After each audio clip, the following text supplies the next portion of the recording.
Hi, ಎಲ್ಲರಿಗೂ ನಮಸ್ಕಾರ. Welcome back to my channel. ನನ್ನ ಹೆಸರು ಸ್ಮೃತಿ. ಆ್ಯಂಡ್ ಇವತ್ತು ನಾನಿಲ್ಲಿ ತುಂಬ ಸಿಂಪಲ್ಲಾಗಿರೋ ಬಾಯ್ಲ್ಡ್ ಎಗ್ ಸ್ಟಿರ್ ಫ್ರೈ ಮಾಡ್ತಾಯಿದ್ದೀನಿ. ಆ್ಯಂಡ್ ಬಾಯ್ಲ್ಡ್ ಎಗ್ ದಿನ ತಿಂದು ಬೋರ್ ಆಗಿದೆ, ಇದೊಂದು ಸ್ವಲ್ಪ ಚೇಂಜ್ ಇರುತ್ತೆ ಅಂತ. ಆ್ಯಂಡ್ ಹೇಳಿರೋ ಪ್ರಕಾರ ನಾನು ಎಷ್ಟು ಸಿಂಪ್ಲಿಫೈ ಆಗುತ್ತೋ ಅಷ್ಟು ಸಿಂಪಲ್ ಕುಕಿಂಗ್ ಮಾಡ್ತೀನಿ. ಸೊ ಅದರಲ್ಲಿ ಇದು ಒಂದು ಕೋಕೋನಟ್ ಆಯಿಲ್ ಹಾಕ್ಕೊಂಡು ಕರಿ ಲೀವ್ಸ್ ಕಟ್ ಮಾಡ್ಕೊಳ್ಳಿ ಸಣ್ಣಕ್ಕೆ.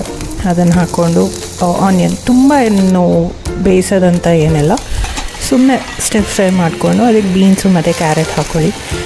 ಪಾಲಕ್ ಸೊಪ್ಪು ಐರನ್ ಡೆಫಿಷಿಯನ್ಸಿ ಇದ್ದರೆ ಇಲ್ಲ ಥೈರಾಯ್ಡ್ ಇರೋರಿಗೆ it's very good. So you can have that also. ನಾನು ಯೂಶ್ವಲಿ ಪಾಲಕ್ ಸೊಪ್ಪು ಮಾಡ್ಕೊತೀನಲ್ಲ ಅದಕ್ಕೂ.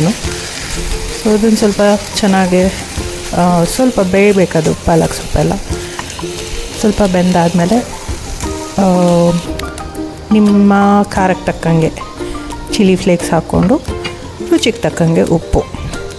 ನಂಗೆ ಸ್ವಲ್ಪ ಖಾರ ಇಷ್ಟ ಎಲ್ಲದ್ರಲ್ಲೂ. ಸೊ ಚಿಲ್ಲಿ ಫ್ಲೇಕ್ಸ್ ಹಾಕ್ಕೊಂಡು ಇಲ್ಲ ಹಸಿಮೆಣ್ಸಿನ್ಕಾಯಿನೂ ಹಾಕ್ಕೊತೀನಿ, ಬಟ್ ಅಗೇನ್ ಚಿಲ್ಲಿ ಫ್ಲೇಕ್ಸ್ ಚೆನ್ನಾಗಿರುತ್ತೆ ಅಂತ ಚಿಲ್ಲಿ ಫ್ಲೇಕ್ಸ್ ಹಾಕ್ಕೊಂಡು ಸ್ವಲ್ಪ ಅದನ್ನು ಸ್ವಲ್ಪ ಮಗ್ಗಿಸ್ಕೋಬೇಕು. ಅಂದರೆ ಸ್ವಲ್ಪ ಮುಚ್ಚಿ ಇದರಲ್ಲಿ ಸ್ಟೀಮಲ್ಲಿ ಸ್ವಲ್ಪ ಬೀನ್ಸ್ ಕ್ಯಾರೆಟ್ ಎಲ್ಲ ಬೇಯಬೇಕಷ್ಟೆ.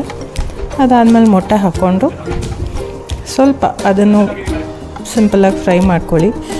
ತುಂಬ ಈಸಿ, ಆಬ್ವಿಯಸ್ಲಿ ಸಿಕ್ಕಾಪಟ್ಟೆ ಈಸಿ. ಅದೇ ತಿಂದು ಬೋರ್ ಆಗಿರೋರಿಗೆ this is the best thing. ಅದ್ರ ಜೊತೆಗೆ ಸ್ವಲ್ಪ ತರಕಾರಿನೂ ಬರುತ್ತೆ, ಪಾಲಕ್ಕು ಬರುತ್ತೆ, ತಿನ್ನೋಕ್ಕೂ ಸ್ವಲ್ಪ ಚೆನ್ನಾಗಿರುತ್ತೆ. ಸೊ ಇವತ್ತಿಗೆ ಇಷ್ಟೇ.